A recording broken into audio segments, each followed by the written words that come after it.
সব সময় প্রশংসা করব কার? খাওয়ার সময়, ঘুমানোর সময়, মাহফিল বন্ধ করার সময়।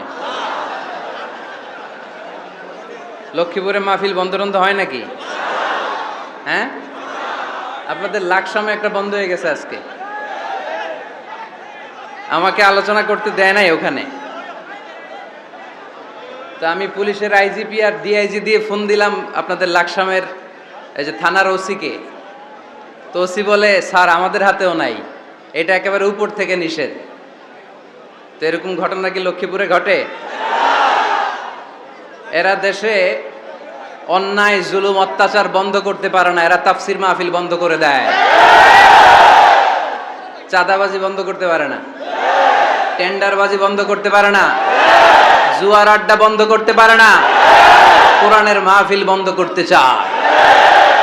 এগুলো কপাল পোড়া। এগুলো কি?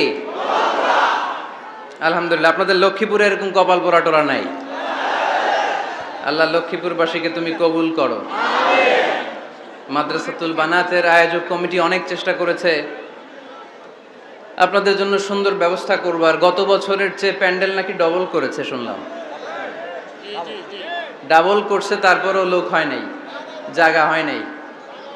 এই বছরের রমাদানে আমার প্রোগ্রাম ছিল কাতারে। তো কাতারের শাইখ বিন জায়েদ সেন্টার, ওখানকার অনেক বড় একটা কনফারেন্স হল, ওখানে বাংলাদেশ কমিউনিটির ভাইয়ের একটা প্রোগ্রাম অ্যারেঞ্জ করলো।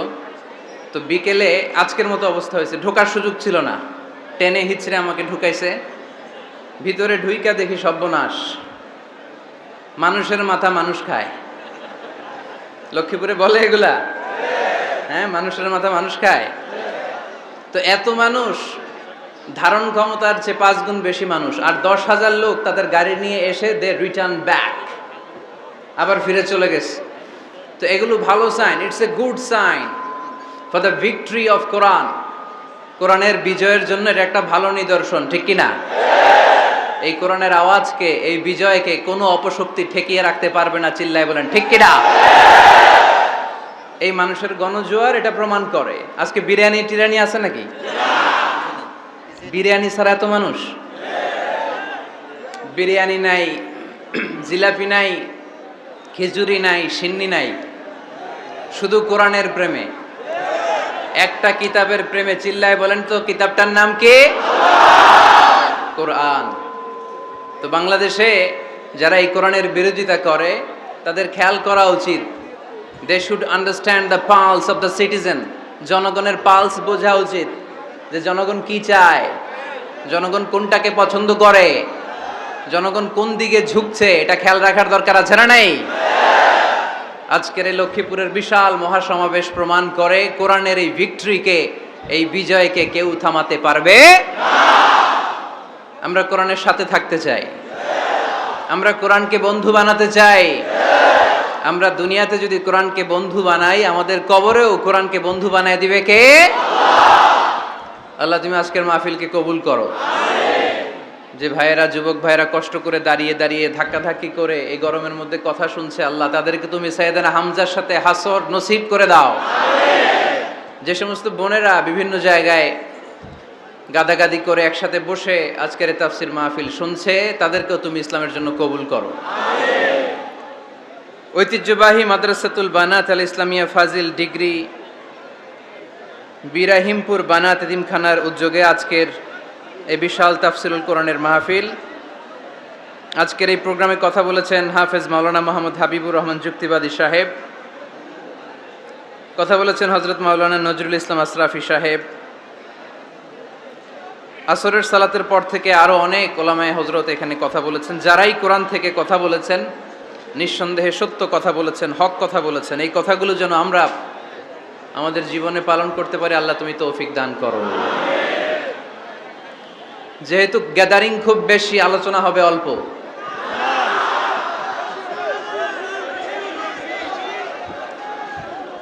লম্বা চূড়া আলোচনা করা কিন্তু খেলাফুস সুন্নাহ, সুন্নাতের খেলাফ। বিষ্ণু ইসা ইসলাম বলেছেন, খুতাবুকুম তবিলা ও সলাওয়াতুকুম কসিরা।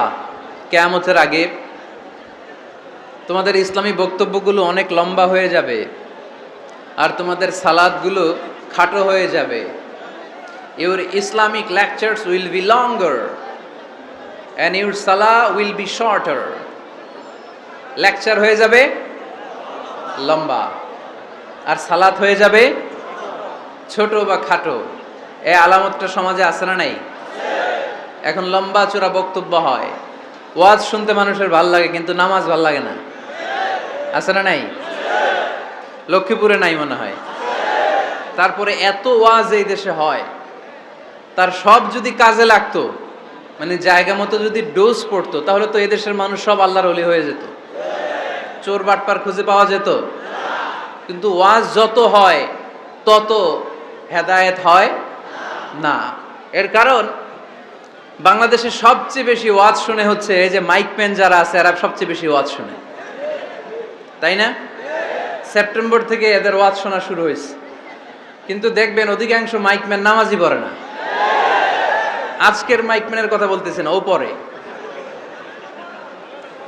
আজকে যেটা আসছে ওইটা পড়ে, কিন্তু বেশিরভাগ মাইকম্যান কি করে না? পড়ে না নামাজ। তো এটা প্রমাণ করে যে ওয়াজ যত হচ্ছে আসলে হেদায়েত তত হচ্ছে না। এর কারণ হচ্ছে অনেক কারণে মানুষ ওয়াজ শুনতে আসে। কেউ আসে স্লোগান দেওয়ার জন্য, কি দেওয়ার জন্য? কেউ আসে হুজুরের কণ্ঠ শোনার জন্য, কেউ আসে সমাবেশ দেখার জন্য। আবার যারা ওয়াজের আয়োজন করে তাদেরও নানা ধরনের প্ল্যান প্রোগ্রাম। সো হেদায়েতের জায়গাটা দিনকে দিন দুর্বল হয়ে যাচ্ছে, এই মঞ্চগুলো হেদায়েত শূন্য হয়ে যাচ্ছে। একটা সময় ছিল এত এত ক্যামেরা ছিল না মাহফিলে, ঠিক কি না? এখন শত শত ক্যামেরা চলে আসে। আমরা রাতে যেই কথা বলি ফজরের আগে ওইটা পাবলিশ হয়ে যায়, ঠিক কি না? তো যেখানেই যাই আমারে ধরে বলে, হুজুর আপনার ইউটিউবে দেখছি। কই দেখছে? আপনারা দেখছেন নাকি? আপনারাও দেখছেন? তো এটা সহজ হয়ে গেছে এখন। কোরআনের কথা বলা, কোরআনের কথাকে প্রচার করা, কোরআনের কথাকে ছড়িয়ে দেয়া, এখন এটা সহজ হয়ে গেছে আলহামদুলিল্লাহ। তো এই জন্য আমরা যেন এটার ভালো দিকে কাজে লাগাই, আমরা যেন এটার নেগেটিভ সাইডগুলোকে প্রমোট না করি। এই জন্য ওয়াজ শুনতে যারা এসেছেন, যেহেতু আজকে এটা আমার প্রথম মাহফিল এবছরের, আলহামদুলিল্লাহ এবছরের আমার প্রথম মাহফিল আমি লক্ষ্মীপুর দিয়ে শুরু করেছি। তো এই জন্য সবার প্রতি আমার নসিহাত, যারা ওয়াজ শুনতে এসেছেন আপনারা এই নিয়তে আসবেন যে কোরআন সুন্নাহর আলোকে এমন কিছু কথা শুনে যাব আমল করার নিয়তে। কিসের নিয়তে? যাতে আমার জীবনটা পরিবর্তন হয়ে যায়, যাতে এই ওয়াজ শোনাটা আমার জান্নাতে যাওয়ার ওয়াসিলা হয়ে যায়, যাতে আমার নাজাতের ওয়াসিলা হয়, ঠিক কিনা? এরপরে ক্যামেরাম্যান যারা এসেছো, তোমরাও নিঃসন্দেহে সেই যতদিন আমরা এই শীতের সিজনে ওয়াজ করি তোমরাও থাকবা। তোমাদের প্রতি নাসিহাত হচ্ছে তোমরাও অনেক বড় সওয়াবের ভাগীদার। এই যে কোরআনের কথাগুলো তোমরা প্রচার করে দিচ্ছ, তোমাদের এখানে কন্ট্রিবিউশনও কম নয়। তবে এখানে তোমাদের স্বচ্ছতা বজায় রাখতে হবে। স্বচ্ছতা, নিজেদের মধ্যে আবার মারামারি করা যাবে না। এখন বক্তাদের মধ্যে মারামারি আছে না নাই? কাদা ছোড়াছুরি আছে না নাই? কাফের ফতুয়া আছে না নাই? লক্ষ্মীপুরে এগুলো বোধহয় কম না? তো এক আলেম আরেক আলেমকে দেখতে পারে না, একজন আরেকজনের জনপ্রিয়তায় জেলাসি ফিল করে, প্রতিহিংসা পরায়ণ। তো এই প্রভাব যদি যারা ক্যামেরাম্যান তাদের মধ্যেও পড়ে যায়, এটা ভয়ঙ্কর হবে। অনেক ইউটিউব চ্যানেলের ওনাররা দেখি দুই বক্তার ছবি দিয়ে এই বক্তা এমনে, ওই বক্তা এমনে, আর মাঝখানে লিখে রাখছে যুদ্ধ। মাঝখানে কি যুদ্ধ, মানে ওনার সাথে ওনার যুদ্ধ, ভারত পাকিস্তান খেলা। তো ইউটিউব চ্যানেলের ওনার ভাইরা যারা এসছো, তোমরাও অনেক সওয়াবের ভাগীদার হবে যদি তোমরা প্রফেশনালিজম মেনটেন করে দাওয়াতের কাজ করতে পারো। আয়োজক কমিটি যারা আছে তাদেরকে আমি বলবো, আপনারাও ইখলাসের সাথে মানুষকে কোরআনের কথা শোনাবার উদ্দেশ্যে এই প্রোগ্রামগুলোর আয়োজন করবেন। তাহলে এই প্রোগ্রামগুলো থেকে অনেক মানুষ উপকৃত হবে। আর সম্মানিত ওলামায়ে কেরাম যারা এই শীতের মৌসুমে কথা বলবেন, তাদের কাছেও আমি বিনীত অনুরোধ জানাই, অন্যের পিছনে লেগে থাকবেন না। আপনার জীবনের সবচাইতে দামি বিষয় হচ্ছে আপনার সময়। আমাদের জীবনের সবচাইতে দামি জিনিস কি? আমাদের সময়। তো আপনার সময়টাই যদি আল্লাহর দেয়া, স্রষ্টার দেয়া সবচেয়ে দামি সময় যদি আপনি অন্যের পিছনে লাগিয়ে ফেলেন তো নিজের কল্যাণ করবেন কখন? এজন্য সম্মানিত ওলামা ইকরামদের বলবো, আমরা যেন বেশি বেশি স্টাডি করে কোরআন সুন্নাহর আলোকে মানুষকে কথা শোনাতে পারি, যাতে করে লোকজন উপকৃত হয়। আল্লাহ নাসিহাতগুলো যেন আমরা আমাদের জীবনে কাজে লাগাতে পারি, তুমি তৌফিক দাও। আরো জোরে পড়ি আমিন। আমি আপনাদের খেদমতে আমার খুতবার শুরুতে সূরাতু আল জুমআর 10 নম্বর আয়াত তেলাওয়াত করেছি। কয় নাম্বার শুনতেছেন? কষ্ট হচ্ছে না তো? আমি যখন প্রশ্ন করব আপনাদেরকে আওয়াজ করে উত্তর দিতে হবে। আর এই যে ছেলেরা, কথা বলো না, দোহাই লাগে তোমাদের, কথা বলো না, আওয়াজ করো না, ডিস্টার্ব করো না প্রোগ্রামের, চুপচাপ। লক্ষ্মীপুরের ছেলেরা খুব ভদ্র আমি জানি, একেবারে চুপচাপ। সূরাতুল জুমার 10 নম্বর আয়াতে আল্লাহ তাআলা আমাদেরকে কর্মচঞ্চল হতে বলেছেন, কাজ করে খেতে বলেছেন। কাজে লজ্জা নেই, লজ্জা অলসতায়। কাজে লজ্জা আছে? লজ্জা কিসে? অলসতায়, অকর্মণ্যতায়। লেজিনেস খুব খারাপ, কিন্তু অ্যাক্টিভ হওয়া, এনার্জেটিক হওয়া, এটা নবীদের সুন্নাত, ঠিক কিনা? তো এই আয়াতের মাধ্যমে আল্লাহ তাআলা গোটা বিশ্বের মানুষদেরকে কাজের প্রতি উৎসাহিত করেছেন। আল্লাহ বলেছেন, ফাইদা কুদিয়াতিস সালাতু ফান্তাশিরু ফিল আরদ আবতাগু মিন ফাদলিল্লাহ। যখন সালাত শেষ হয়ে যায় তখন তোমরা জমিনে ছড়িয়ে পড়ো, প্রত্যেকের ওয়ার্ক প্লেসে চলে যাও, কাজ করো। আবতাগু মিন ফাদলিল্লাহ, আর আল্লাহর দেয়া ফদল তালাশ করো, রিজিক তালাশ করো। মসজিদের ভিতরে রিজিক আছে? কথা কয় না। মসজিদে গেলে কি টাকা পাওয়া যায়? খাওয়া পাওয়া যায় না। খাবার উৎপন্ন করতে হয় মসজিদের বাইরে, এ জমিনে। মসজিদে গেলে রহমত পাওয়া যায়। মসজিদে গেলে কি পাওয়া যায়? এজন্য মসজিদে ঢোকার সময় আমরা কোন পা দিয়ে ঢুকি আর কি পড়ি? আল্লাহুম্মা ইফতাহলি আবওয়াবা রাহমাতিক, আল্লাহুম্মা ইফতাহলি আবওয়াবা রাহমাতিক। আমরা বলি, হে আল্লাহ, আপনি আপনার রহমতের দরজা আমাদের জন্য খুলে দেন। সুবহানাল্লাহ পড়েন। এই দোয়া থেকে বোঝা গেল মসজিদে ঢুকলে কি পাওয়া যায়? সবাই বলতে হবে, কি পাওয়া যায়? মসজিদে ঢুকলে রহমত পাওয়া যায়, আর মসজিদ থেকে বের হলে রিজিক পাওয়া যায়, ফদল পাওয়া যায়। ফদল, ফদলের আরেক অর্থ হচ্ছে রিজিক। এজন্য মসজিদ থেকে যখন বেরোই কোন পা দিয়ে বেরোই আর কি পড়ি? আল্লাহুম্মা ইন্নী আসআলুকা মিন ফাদলিক। হে আল্লাহ, আপনার কাছে আমি আপনার ফদল চাই, রিজিক চাই। এই ফদলের কথাই আল্লাহ কোরআনে বললেন, ফাইযা কুদিয়াতিস সালাতু ফান্তাশিরু ফিল আরদি ওয়াবতাগু মিন ফাদলিল্লাহ ওয়াযকুরুল্লাহা কাসীরান লাআল্লাকুম তুফলিহুন। সুবহানাল্লাহ পড়েন। আল্লাহ ডেকে বললেন, গোলাম যখন সালাত শেষ হয়ে যায় জমিনে ছড়িয়ে পড়ো, মসজিদে বসে থেকো না। আদেশটা কার? সালাত যখন শেষ মসজিদে বসে থাকার দরকার নাই, জমিনের মধ্যে ছড়িয়ে ছিটিয়ে পড়ো। ওয়াবতাগু মিন ফাদলিল্লাহ, আমার ফদল তালাশ করো, আমার রিজিক তালাশ করো, বেশি বেশি আমাকে স্মরণ করো। সুবহানাল্লাহ পড়েন। তার মানে ইসলামের বিধান হচ্ছে, যখন সালাতের সময় হবে আপনি মসজিদে যাবেন, আবার সালাত শেষ আপনি আপনার কাজে চলে যাবেন। when you are done with your salah, spread out to your workplace. কাজ শেষ তো আপনার কর্মস্থলে চলে যান। এটা হচ্ছে ইসলামের নিয়ম। নামাজের আজান যখন হবে সবাই মসজিদে ঢুকবে, সালাম ফিরিয়ে নামাজ শেষ সবাই মসজিদ থেকে বের হয়ে যাবে। শিক্ষক চলে যাবে স্কুলে, কৃষক চলে যাবে ফসলের খেতে, ব্যবসায়ীরা চলে যাবে শপিং মলে, মেম্বার অব দ্য পার্লামেন্ট চলে যাবে সংসদ ভবনে। যে যার কাজের মধ্যে সে তাড়াতাড়ি ইনভলভ হয়ে যাবে। সালাত শেষ, কাজে ঝাঁপিয়ে পড়ো। আদেশটা কার?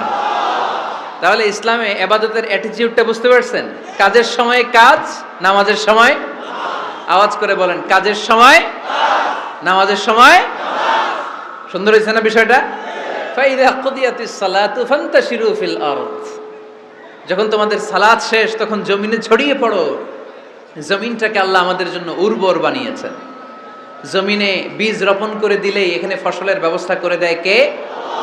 ওয়াল্লাযী জাআলা লাকুমুল আরদা যালুলান ফামশু ফি মানাকিবিহা ওয়া কুলু মির রিজকি ওয়া ইলাইহিন নুশুর। তিনি তো এমন সত্তা যিনি তোমাদের জন্য জমিনটারে ফ্ল্যাট বানিয়ে দিয়েছেন, সমতল বানিয়ে দিয়েছেন। এই জমিনের অলিতে গলিতে, বনে বাদারে, রাস্তায়, সাগরে, পাতালে, পাহাড়ে, বিভিন্ন জায়গায় তোমরা ঘুরে বেড়াও, সেখানে যে আমি আল্লাহর রিজিক তালাশ করো। সুবহানাল্লাহ।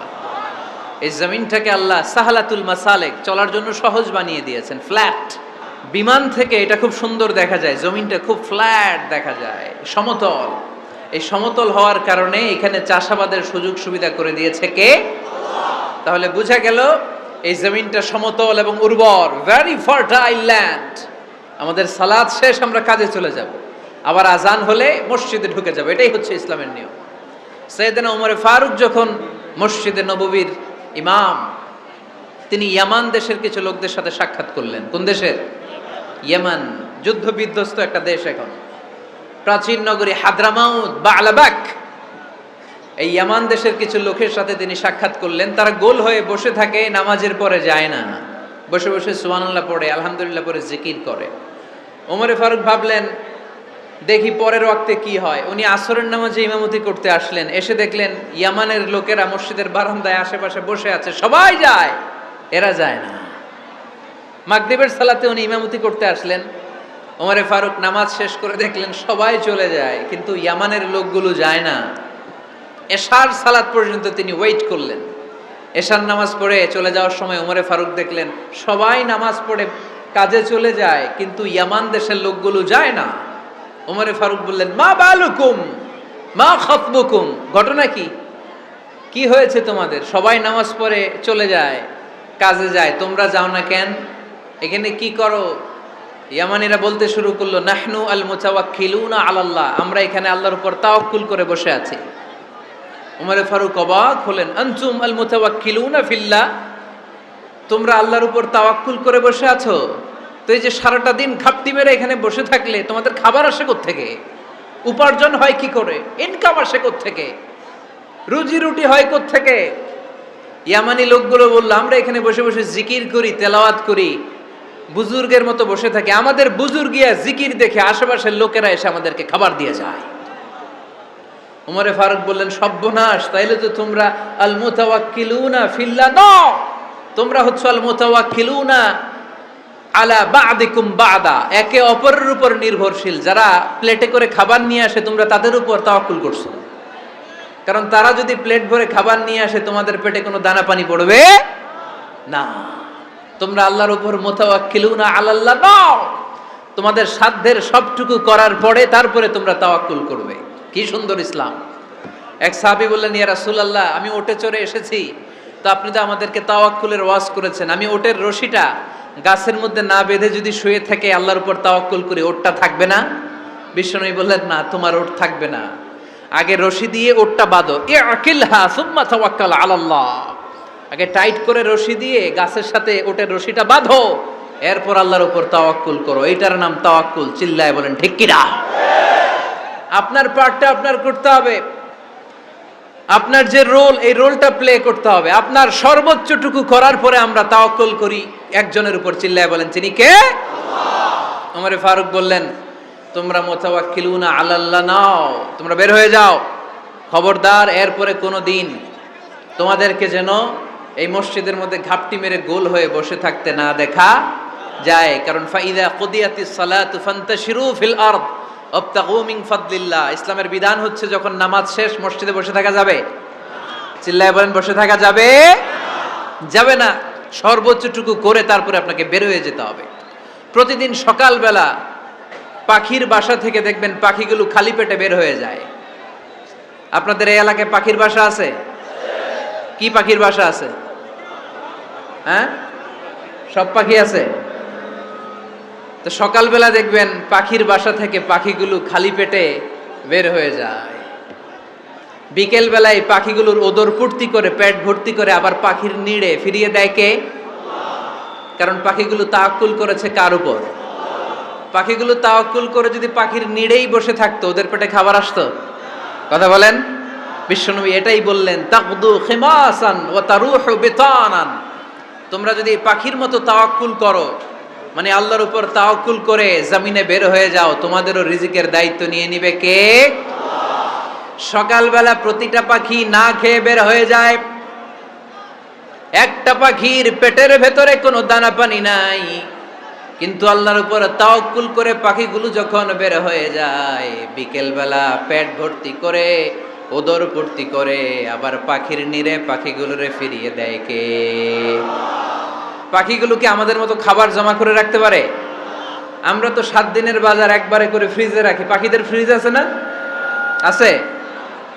আমাদের অতিরিক্ত টাকা হলে আমরা ব্যাংকে ব্যালেন্স করে রাখতে পারি, অ্যাকাউন্ট করে রাখতে পারি। পাখিরাও তো অ্যাকাউন্ট করে রাখে না? না, প্রতিদিন না খেয়ে বের হয়। কালকে ওই পাখিটা কি খাবে, কোন জায়গা থেকে তার রিজিকের ব্যবস্থা হবে, আল্লাহ ছাড়া কেউ জানে। এটার নাম তাওয়াক্কুল। এটার নাম কি? আমাদের সাধ্যের, আমাদের ক্যাপাসিটি, আমাদের ক্যাপাবিলিটির সবটুকু করে আমরা তাওয়াক্কুল করি একজনের উপর। চিল্লায় বলেন, তিনি কে? এজন্য ইসলাম আমাদেরকে শিখায়, সালাত যখন শেষ, বের হয়ে যাও, কাজে নেমে পড়ো। কাজে কোনো লজ্জা নাই, পরিশ্রমে কোনো লজ্জা আছে? যিনি রিক্সা চালায় এতে তার কোনো লজ্জা আছে? দিনমজুর, কুলি, ঠেলা গাড়ি চালায়, ছোট্ট ব্যবসা করে, এতে কোনো লজ্জা আছে? লজ্জা নাই। খেয়াল রাখবেন, লজ্জা হচ্ছে অলসতায়। লজ্জা কিসে? বিষ্ণু ঈসা ইসলাম বলেছেন, মা আকালা আহাদুন তুআমান কাত্তু খায়রুম মিন আইয়াকুলা মিন আমালি ইয়াদি। নিজ হাতে উপার্জিত খাবারের চেয়ে, অর্থের চেয়ে শ্রেষ্ঠ খাবার পৃথিবীর কোনো মানুষ কোনোদিন ভক্ষণ করে নাই। চিল্লায় কোন সুবহানাল্লাহ। শ্রেষ্ঠতম খাবার নিজ হাতে উপার্জিত খাবার। ঘাম জড়িয়ে যে অর্থ উপার্জন করা হয়, যে ইনকাম করা হয়, এটা হালাল। আর হালাল খেয়ে দোয়া করলে কবুল করে কে? এজন্য খেটে খাওয়া মানুষ, শ্রমজীবী মানুষ আর মেহনতি মানুষদেরকে বিশ্বনবী খুব ভালোবাসতেন। তারা বিশ্বনবীর বন্ধু, আর বিশ্বনবী ছিল তাদের বন্ধু। সুবহানাল্লাহ পড়েন। এত ভালোবাসতেন বিশ্বনবী খেটে খাওয়ার মেহনতি মানুষদেরকে। সব সময় বিষ্ণু ইসলাম তাদের জন্য দোয়া করতেন। এজন্য যারা খেটে খায় তারা কপালওয়ালা, তারা মুস্তাজাবুদ দাওয়া। তারা কি? মুস্তাজাবুদ দাওয়া মানে এমন ব্যক্তি যে ব্যক্তি দোয়া করতে দেরি হয় কিন্তু দোয়া কবুল হতে দেরি হয় না। আপনারা এখানে ব্যবসা করেন কে কে? দেখি তো, হাত তুলেন তো। ব্যবসা, মাশাআল্লাহ, অনেক ব্যবসায়ী আছে তো দেখি। আচ্ছা, হাত নামান। চাকরি করেন কে কে? চাকরি, চাকরিও তো অনেক করে দেখি, হাত নামান। প্রবাসী, ছুটিতে দেশে আসছেন। হুজুর আমি আছি, কই? আপনি দেখতে আসছেন? মাশাআল্লাহ। কোন দেশে থাকেন? সৌদি আরব। আলহামদুলিল্লাহ। সৌদিতে ভাল লাগে নাকি সৌদি স্বপ্নের দেশ, খাটতে খাটতে জীবন শেষ? ইনশাআল্লাহ। আচ্ছা, ইউনিভার্সিটির স্টুডেন্ট আছো কারা কারা দেখি? মাশাআল্লাহ, হাত নামাও। ক্লাস 5 থেকে ইন্টারমিডিয়েট পর্যন্ত পড়াশোনা করতেছো, অথবা দাখিল আলিম পর্যন্ত, কারা কারা দেখি? মাশাআল্লাহ, হাত নামাও, হাত নামাও। একবারও যারা হাত তোলেন না এবার তারা হাত তোলেন। আন্নেরা কি করেন? হ্যাঁ, বেকার।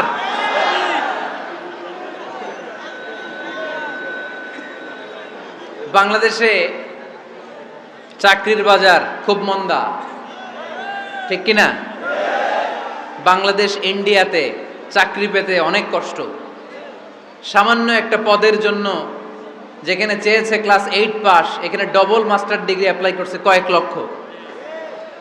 এজন্য আমাদেরকে উদ্যোক্তা হতে হবে। You have to be the entrepreneur. আমাদের উদ্যোক্তা দরকার, বেশি বেশি নতুন নতুন উদ্যোক্তা। নিজেই এমন আইডিয়া নিয়ে আসবে যেই আইডিয়া বিক্রি করে, দুর্দান্ত আইডিয়া দিয়ে তুমি পুরো দেশ কাঁপিয়ে দিতে পারো। পারা যাবে না লক্ষ্মীপুরের ছেলেরা? আইডিয়ার অনেক দাম। You have to generate new ideas. নতুন নতুন আইডিয়া এনে মানুষ গোটা বিশ্বকে তাক লাগিয়ে দিচ্ছে। এই যে গত কয়েক বছর আগে কারের একটা রাইড চালু হয়েছে, নাম হয়েছে উবার। কি নাম? ঢাকায় যারা চলাফেরা করেন তারা হয়তো চড়েছেন, উবারের নাম শুনছেন না? এই উবার কোম্পানি কি করে জানেন? নিজেদের ব্যবসা নাই, পুঁজি নাই, পাত্তি নাই, অফিস নাই, কিচ্ছু নাই, কোটি কোটি টাকা হাতায় নিচ্ছে। Just idea, just they are generating new ideas. নতুন নতুন আইডিয়া দিয়ে গোটা বিশ্ব কাঁপিয়ে নিয়েছে একটা মোবাইল অ্যাপসের মাধ্যমে। কিসের মাধ্যমে? Mobile apps. একটা কোম্পানি খুলেছে, গোটা বিশ্বের সব প্রাইভেট কারওয়ালারা ওইখানে রেজিস্ট্রেশন করে আপনি মোবাইলে কোথায় যাবেন, কোত্থেকে যাবেন লিখবেন, গাড়ি আপনার বাড়ির সামনে এসে হাজির। তার একটা পার্সেন্টেজ ওই উবার কোম্পানি পায়। ইউনাইটেড স্টেটস অফ আমেরিকার একটা স্টেট আছে সান ফ্রান্সিসকো, ওইখান থেকে শুরু করছে। 775টা সিটিতে ওদের অপারেশন আছে। বাংলাদেশে ঢাকাতেও আছে, আমি মালয়েশিয়াতে থাকি, ওখানেও আছে, ওখানেও আমরা চড়ি। প্রায় 63টা দেশে ওদের কাজ বাজ আছে। গত বছরে 2018 সালে ওদের প্রফিট ছিল, রেভিনিউ ছিল 11.27 billion US dollar, 11.27 US billion dollar. Just they are selling their ideas. নতুন নতুন আইডিয়া দিয়ে গোটা বিশ্ব কাঁপাচ্ছে।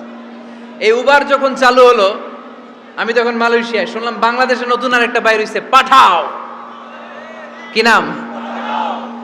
এটা বোধহয় সারা বাংলাদেশ ব্যাপী হয় নাই, 3টা জায়গায়, সিলেটে, চট্টগ্রামে আর ঢাকায়। এরা আরো চালাক। বাংলাদেশের ছেলেপেলেদের মাথায় চিকন চিকন অনেক বুদ্ধি। এরা ভাবলো এই উবার দিয়ে আর আমরা কত আগাবো, আমাদের গাড়ি আরো ছোট করতে হবে। এরা মোটরসাইকেল রাইড দেওয়া শুরু করছে। জ্যামের শহর ঢাকা, চিপা চাপা দিয়া এরা আপনারা নিয়ে জায়গা মতো পৌঁছায় দিবে। তো এই যে উবারের পরে আমাদের ছেলেরা বানাইলো পাঠাও। এরপরে কত কিছু বানাচ্ছে ছেলেপেলেরা, আমি তো এগুলো দেখে অবাক। রকমারি.com নাম শুনছো? বিক্রয়.com নাম শুনছো? ঘরে বসে বসে কোটি কোটি টাকা হাতিয়ে নিচ্ছে তারা। Just they are selling their ideas. যেহেতু আমাদের চাকরি কম, ওই চাকরির বাজারে আমরা লাইন দিতে চাই না। আমাদের মেধাকে খাটিয়ে খাটিয়ে আমরা নতুন তরুণ উদ্যোক্তা বানাতে চাই। চিল্লায় বলো ঠিক কিনা? উদ্যোক্তা যত বাড়বে ততই দেশের কল্যাণ হবে। মানুষ তাদের আইডিয়াকে কাজে লাগিয়ে গোটা বিশ্বকে তাক লাগিয়ে দিচ্ছে। আমরা আমাদের সমতল ভূমিতে চাষ করতে চাই না। মালয়েশিয়াতে একটা এলাকা আছে ক্যামেরুন হাইল্যান্ড, ওরা পাহাড়ের মধ্যে চাষাবাদ করে গোটা মালয়েশিয়ার খাদ্যদ্রব্যের অভাবকে মুক্ত করে দিয়েছে। পাহাড়ের মধ্যে ওখানে ফুলের বাগান, ক্যামেরুন হাইল্যান্ড প্রায় 6000 ফিট উঁচু, প্রচন্ড ঠান্ডা। এই ঠান্ডা পাহাড়ে হিল ট্রাক্স এরিয়াতে মালয়েশিয়ার এই ক্যামেরুন হাইল্যান্ডে ওখানে আছে ফুলের বাগান, আছে ফলের বাগান, আছে চায়ের বাগান, ওখানে মধুর চাষ হয়, ওখানে শাকসবজি চাষ হয়, ওখানে অনেক কিছু চাষাবাদ হয়। ওই ফলমূল শাকসবজি দিয়ে গোটা মালয়েশিয়ার 14টা স্টেটে যত শাক সবজি ফলমূল লাগবে ওরা আঞ্জাম দেয়। আর আমরা আমাদের সমতল ভূমিতে চাষ করতে চাই না। আমরা চাষাবাদকে খুব লজ্জা মনে করি। এটা ভুল আইডিয়া। আমাদের যে এলাকা যেই জিনিসের জন্য বিখ্যাত ওইটাকে আমাদের ব্র্যান্ডিং করতে হবে। লক্ষ্মীপুর কিসের জন্য বিখ্যাত? নারিকেল সুপারি। নারিকেল সুপারি যে পৃথিবীর কত মানুষ, ইন্দোনেশিয়ান লোকেরা মুড়ির মতো খায় নারিকেল আর সুপারি। তো এইটারে আমাদের ব্র্যান্ডিং করতে হবে। যেই দেশে যেটা আছে, যে এলাকা যেই পণ্যের জন্য বিখ্যাত ওইটা আমাদের ব্র্যান্ডিং করতে হবে। আমাদের আদমজির জুট মিল বন্ধ না? ভাওয়ানি জুট মিল বন্ধ। আমাদের পাট শিল্পকে ধ্বংস করে দিয়ে ইন্ডিয়া এখন ওই কটনের পাঞ্জাবি বানায়, জুট কটনের পাঞ্জাবি। আছে না নাই? পুরা বাংলাদেশের মার্কেট এই জুট কটনের পাঞ্জাবি দিয়ে সয়লাভ। আমাদের বাংলাদেশের পাট দিয়ে যদি আমরা মিহি পাঞ্জাবি বানাতে পারতাম, গোটা বিশ্ববাজারকে আমরা দখল করে নিতে পারতাম। ঠিক কিনা?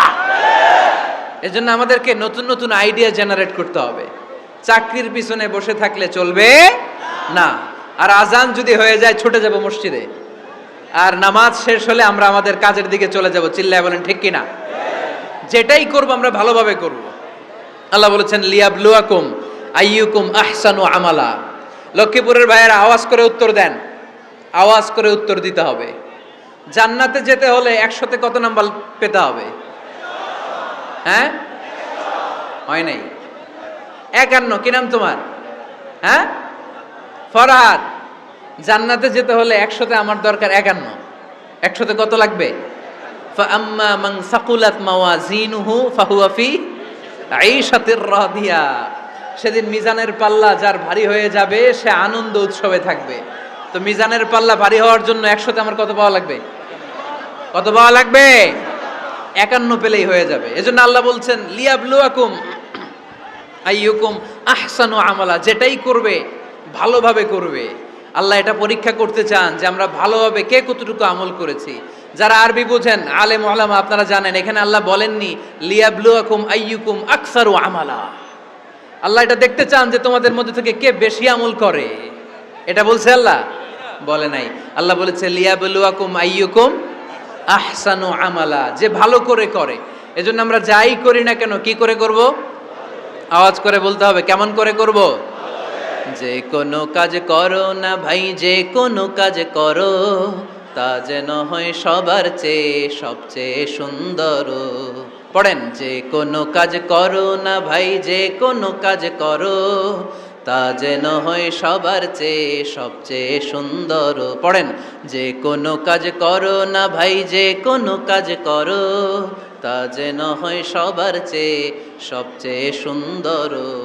হোক না সেটা পড়া লেখা, রঙের ভাষায় ছবি আঁকা। পড়েন, হোক না সেটা পড়া লেখা, রঙের ভাষায় ছবি আঁকা, হোক না সেটা সামান্য কাজ কিংবা মহত্তর, তা যেন হয় সবার চেয়ে সবচেয়ে সুন্দর। যে কোনো কাজ করো না ভাই, যে কোনো কাজ করো, তা যেন হয় সবার চেয়ে সবচেয়ে সুন্দর। চিৎকার করে বলেন ঠিক কিনা? আমরা যেটাই করি না কেন এটা ভালো করে করার দরকার আছে না নাই? এজন্য কাজে আর শ্রমে কোনো লজ্জা নাই। লজ্জা হচ্ছে অলসতায়। লজ্জা কিসে? অলসতায়। বিষ্ণু ইসা ইসলামের কাছে এক সাহাবী এসে বলল, ইয়া রাসূলুল্লাহ আ'তিনি শাইআন, আপনি আমাকে কিছু দান করেন, আমার কিছুই নাই। বিষ্ণু বললেন, তোমার কিছু নাই? সাহাবী বললেন, ইয়া রাসূলুল্লাহ ঘরে আমার শুধু দুইটি জিনিস আছে। কয়টা? চিল্লায় বলেন, কয়টা? এক হচ্ছে একটা জামা, দুই হচ্ছে পানি খাওয়ার একটা জগ। বিষ্ণু বললেন, এই দুইটাই নিয়ে আস। বিশ্বনবীর কথা শুনে ওই সাহাবী ঘর থেকে জামা নিয়ে আসলেন, পানি খাওয়ার জগ নিয়ে আসলেন। বিশ্বনবী সাল্লাল্লাহু আলাইহি ওয়াসাল্লাম ওনার মুবারক হাত দিয়ে এক হাতে জামা ধরে আরেক হাতে পানির জগটা ধরে সাহাবীদের দিকে উদ্দেশ্য করে বললেন, মাইয়াশতারি হাদাইন, এই দুইটা জিনিস কেনার মতো কে কে আছে দেখি? কয়েকজন হাত তুলল। বিশ্বনবী বললেন, কত দিয়ে কিনবা? এক সাহাবী বলে, ইন্নী আশতারিহিমা বিদিরহাম, ও নবী যদিও এগুলো আমার দরকার নাই, কিন্তু আপনি যেহেতু নিলামে ডাক তুলেছেন, ইয়া রাসূলুল্লাহ ইয়া হাবিবাল্লাহ, আপনার সম্মানে আমি 1 দিরহাম দিয়ে দুইটা জিনিস কিনে নেব। 1 দিরহাম, একটা জামা, একটা পানি খাওয়ার জগ, দাম কত? 1 দিরহাম। বিশ্বনবী বললেন, না না, 1 দিরহাম তো অনেক কম হয়ে যায়। মাইয়াজিদু আলা যালিক, এর চেয়ে বেশি দামে কে কিনবা? আরেক সাহাবী হাত তুলে বলতে লাগলো, ইয়া রাসূলুল্লাহ ইয়া হাবিবাল্লাহ ওয়া ইন্নী আশতারিহিমা বিদিরহামাইন, আমি এই জামাটার পানি খাওয়ার জগটা 1 দিরহাম নয় 2 দিরহামের বিনিময়ে কিনতে চাই। বিষ্ণু ইসা ইসলাম ওই সাহাবাকে দিয়ে দিলেন। দিয়ে 2 দিরহাম নিয়ে যে লোকটা ভিক্ষা করতে এসেছিল তার হাতে 2 দিরহাম দিয়ে বললেন, যাও 1 দিরহাম দিয়ে ঘরে খাবার কিনে দিয়ে আসো, আরেক দিরহাম দিয়ে একটা কুঠার কিনে নিয়ে আসো। শুনতেছেন? কি কিনে নিয়ে আসো? কুঠার দিয়ে কি করে? গাছ কাটে। ওই সাহাবী কুঠার কিনে নিয়ে আসার পরে বিশ্বনবী নিজ হাতে কুঠারের মধ্যে একটা কাঠের হাতল লাগাই দিলেন। আল্লাহু আকবার। হাতল ছাড়া কুঠার ইউজ করা যাবে? বিশ্বনবী নিজ হাতে ওই কুঠারের ভেতরে একটা হাতল লাগাই দিলেন আর বললেন, লা উরিদু আন আরাকা 15 আইয়াম, এই কুঠার নিয়ে জঙ্গলে যাও, গায়ে অনেক শক্তি আছে, কাঠ কাটো, এই কাঠ কেটে বাজারে বিক্রি করো, সামনের 15 দিন যেন আমি আমার চোখের সামনে তোমার না দেখি। বিশ্বনবীর পরামর্শ অনুযায়ী কুঠার নিয়ে ওই সাহাবী জঙ্গলে চলে গেলেন। কাঠ কেটে বাজারে বিক্রি করতে করতে 15 দিন পরে 10 দিরহাম নিয়ে বিশ্বনবীর দরবারে হাজির হয়ে গেলেন। 10 দিরহাম নিয়ে বিশ্বনবীর কাছে হাজির হয়ে গেলেন।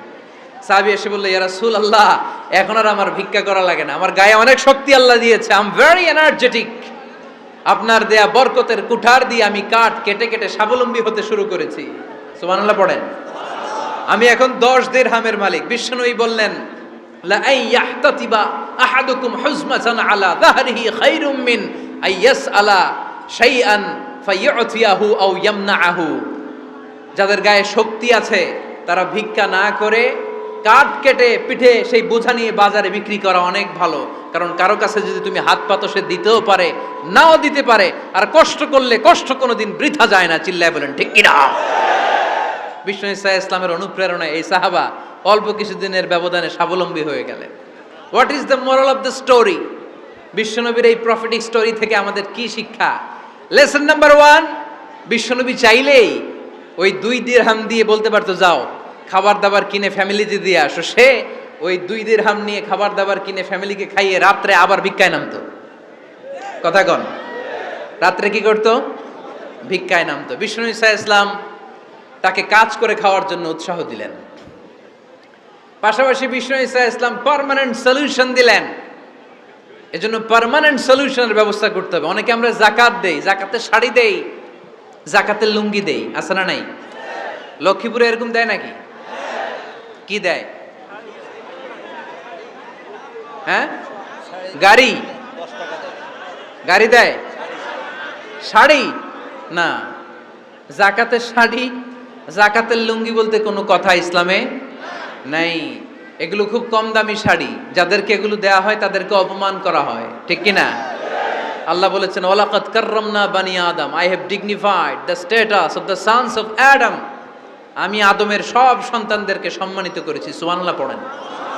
আপনাদের চেয়ে সম্মানিত কেউ আছে? মানুষের চেয়ে সম্মানিত গোটা বিশ্বে আর কোনো মাখলুকাত আছে? নাই। এজন্য জাকাতের শাড়ি দেয়া যাবে না, জাকাতের লুঙ্গি দেয়া যাবে না। জাকাতের শাড়ি আপনারা দেখছেন? এটারে একবার ধোয়ার পরে দ্বিতীয়বার পরা যায় না। মশারি কি পাতলা, এর চেয়েও পাতলা। এই জন্য জাকাতের শাড়ি, জাকাতের লুঙ্গি বলতে ইসলামে কোনো পরিভাষা নাই। আপনাকে স্বাবলম্বী করে দেওয়ার চেষ্টা করতে হবে। যারা লক্ষ্মীপুর জেলায় বিজনেস ম্যাগনেট আছেন তারা একসাথে হয়ে একটা স্ট্রং জাকাত ম্যানেজমেন্ট প্ল্যাটফর্ম করতে পারেন, যেখান থেকে আপনারা বিভিন্ন থানায়, বিভিন্ন গ্রামে বাছাই করে করে কিছু ভাইদেরকে জাকাত দিতে পারেন স্বাবলম্বী করার উদ্দেশ্যে। যেই ফ্যামিলিকে আছে, কি নাম এটার? পল্লী উন্নয়ন ক্লাব। মাশাআল্লাহ, জাকাত ফান্ড দিয়ে বিদেশে লোক পাঠায়। এর চেয়ে সুন্দর পদ্ধতিতে জাকাত বিতরণ আর হতে পারে? যেই লোকটাকে, যেই ছেলেটাকে বিদেশে পাঠানো হয়েছে ওই ফ্যামিলিটা আর কোনোদিন জাকাতের শাড়ি নেওয়ার জন্য লাইনে দাঁড়াবে? যেই ছেলেটাকে ওনারা অস্ট্রেলিয়ান গাভী কিনে দিছে, দুধ বিক্রি করে যেই ফ্যামিলিটা স্বাবলম্বী হতে শুরু করেছে, তারা আর কোনোদিন জাকাতের লাইনে যেয়ে দাঁড়াবে না। এজন্য জাকাত দিতে হবে স্বাবলম্বী করার জন্য। ইসলাম আমাদেরকে এটাই শিখিয়েছে, কাজ করে খেতে হবে। কাজে লজ্জা নেই, লজ্জা হচ্ছে অলসতায়। লজ্জা কিসে? আজকের আলোচনা থেকে এটা মুখস্থ করে নিতে হবে, কাজে লজ্জা নেই। লক্ষ্মীপুরের ইয়াংস্টারেরা শ্রমে লজ্জা নেই, পরিশ্রমে লজ্জা নেই, লজ্জা অলসতায়। লজ্জা কিসে? আরো জোরে। নবীরা কি এমনি এমনি বসে বসে খাইছে? কঠিন পরিস্থিতিতেও নবীরা পরিশ্রম করে উপার্জন করা লেগেছে, ঠিক কিনা? সাইয়েদনা মারিয়াম আলাইহিস সালাম, যার নামে আল্লাহ তাআলা কোরআনে একটা সূরা দিলেন, উনি পৃথিবীতে এমন একজন মহিয়সী নারী, যেই নারীর গর্ভে, যেই নারীর পেটের ভেতরে স্বামীর স্পর্শ ছাড়া সন্তান দিয়েছে কে? সাইয়েদনা ঈসা আলাইহিস সালাম পেটে আসলেন। মারিয়াম আলাইহিস সালাম লজ্জা পেলেন।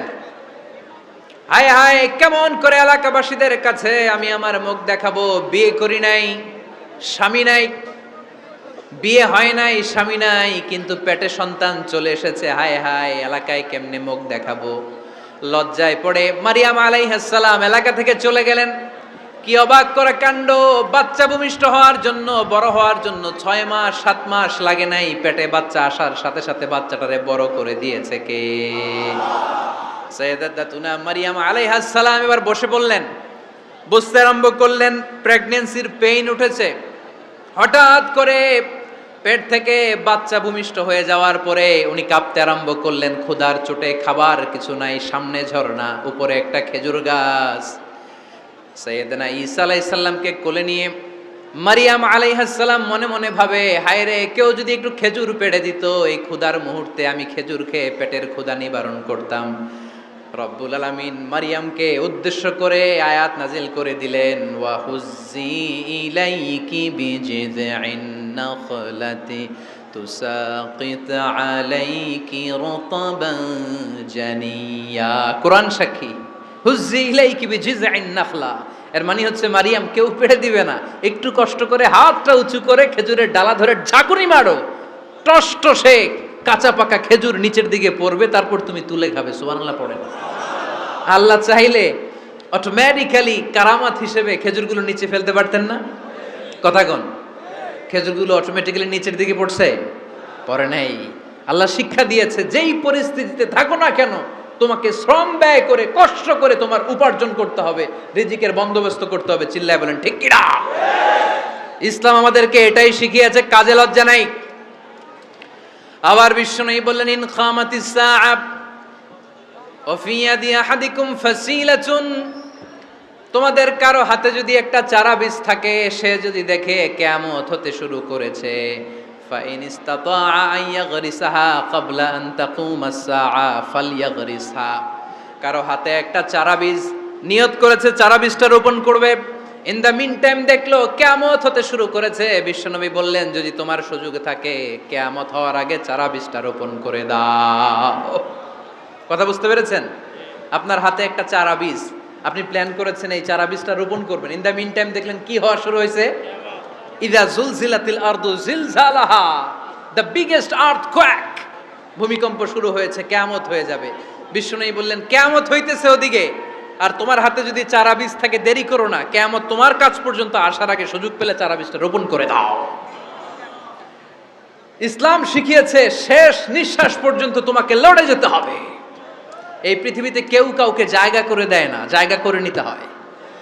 এই পৃথিবীটা, the life is not a bed of roses, এটা ফুল বিছানো কোনো ফুলসজ্জা নয়, এটা কণ্টকাকীর্ণ। কেউ আপনার স্পেস করে দিবে না, কেউ আপনাকে সুযোগ করে দিবে না, কেউ আপনার জায়গা করে দিবে না, বরং আপনি জায়গা করে নিলে টাইনা নিচে নামাবে। কথা বলেন? এজন্য কখনো অলসতাকে স্থান দেয়া যাবে। রসুল বাত্তালি দুক্কানু শয়তান, অলস মস্তিষ্ক শয়তানের আড্ডা। অলস যদি কেউ থাকে এটারে টেনে বেঁধে কাজে নামাবেন, পারা যাবে? আলহামদুলিল্লাহ লক্ষ্মীপুরে এরকম অলস ছেলে পেলে নাই।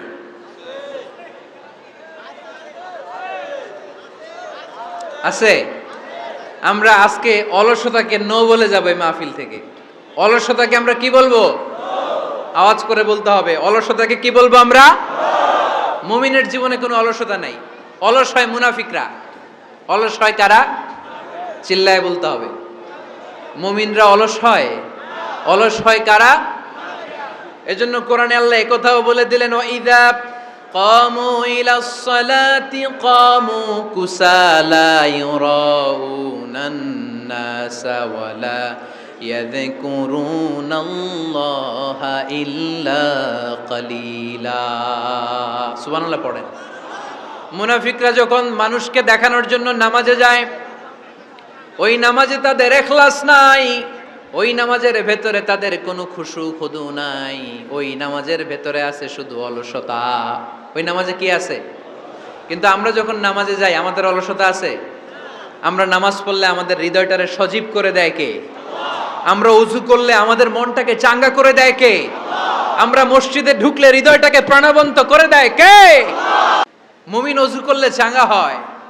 বিষ্ণু ঈসা ইসলাম বললেন, ইয়াকিদু শাইতানু আলা কাফিয়াতি রাসি আহাদিকুম ইযা নাম। খেয়াল করে শুনবেন লক্ষ্মীপুরের ভাইয়েরা, চমৎকার একটা হাদিস। আমরা যখন ঘুমোতে যাই, শয়তান আমাদের প্রত্যেকের মাথার পিছনে 3টা অলসতার গিট মারে। কয়টা? আওয়াজ করে বলেন।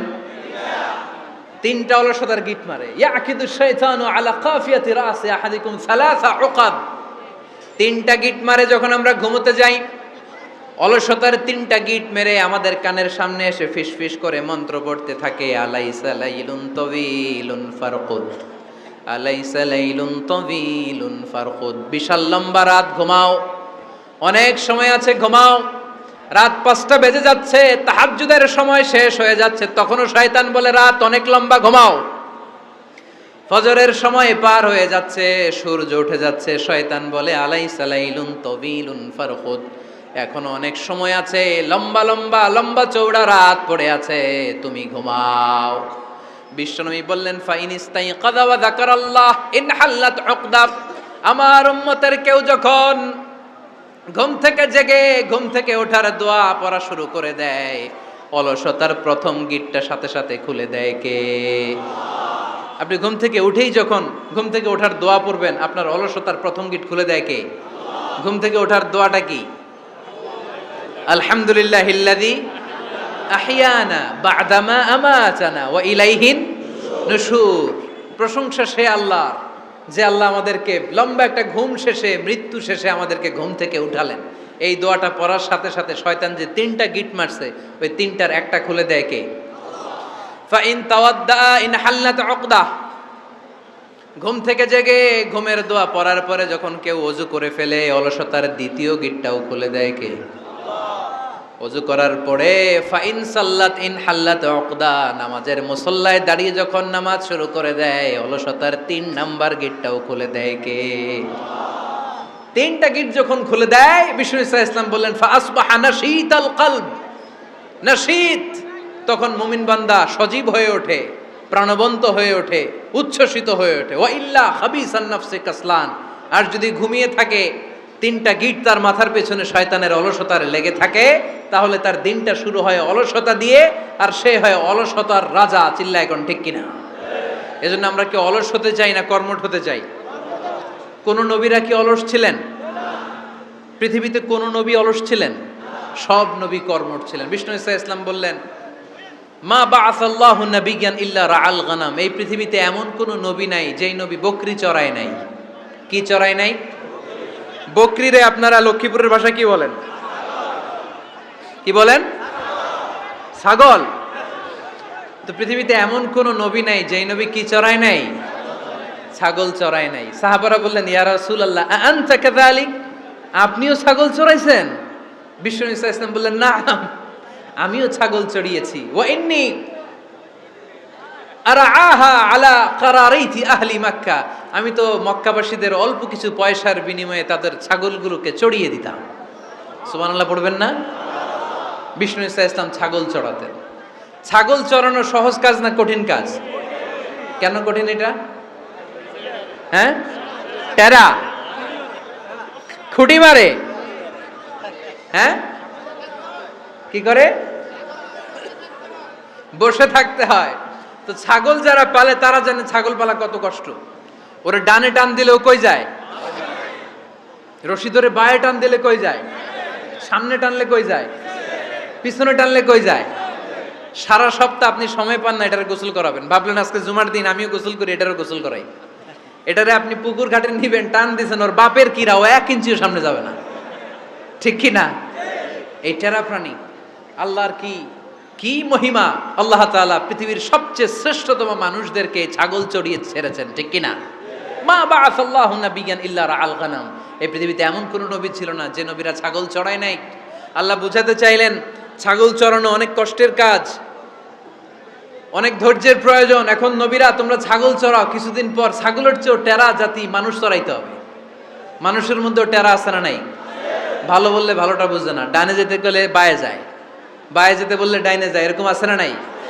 সম্মানিত ভাইয়েরা, সমস্ত আম্বিয়া আলাইহিমুস সালাম ওনারা কর্মঠ ছিলেন। সাইয়েদনা আদম আলাইহিস সালাম নিজ হাতে চারা গাছ রোপণ করে চাষাবাদের কাজ করেছেন। সুবহানাল্লাহ পড়েন।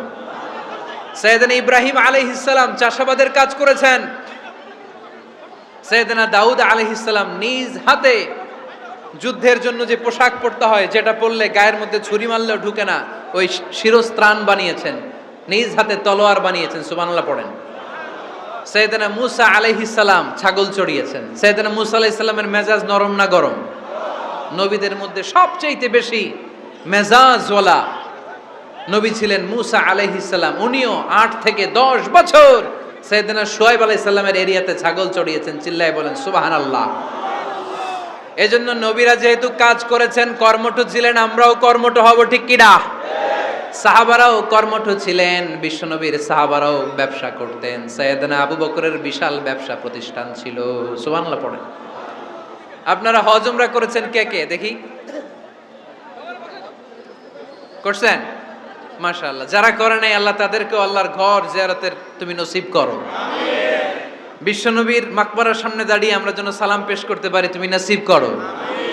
বাইতুল্লাহ শরীফে এবং মসজিদ নববীতে আমরা যেন সালাত আদায় করতে পারি, আল্লাহ তুমি নসিব করো। সাইয়েদনা আবু বকর রাদিয়াল্লাহু তাআলা আনহুর ব্যবসা প্রতিষ্ঠান ছিল মক্কার কাবা ঘরের পাশেই। ওনার ব্যবসা প্রতিষ্ঠানগুলো যেখানে ছিল ঠিক ওইখানেই সৌদি সরকার এখন শপিং মল বানিয়ে দিয়েছে, মাতজার আবু বকর। মক্কা শহরের যেখানে বহিরাগতরা এসে ওখানে ছাগল, ওখানে ঘোড়া, উট এগুলো রাখতো, আস্তাবল রাখতো, ঘোড়া আর উট যেখানে রাখা হতো ঠিক ওই জায়গায় সৌদি সরকার ওটার পার্কিং লট বানায় দিচ্ছে।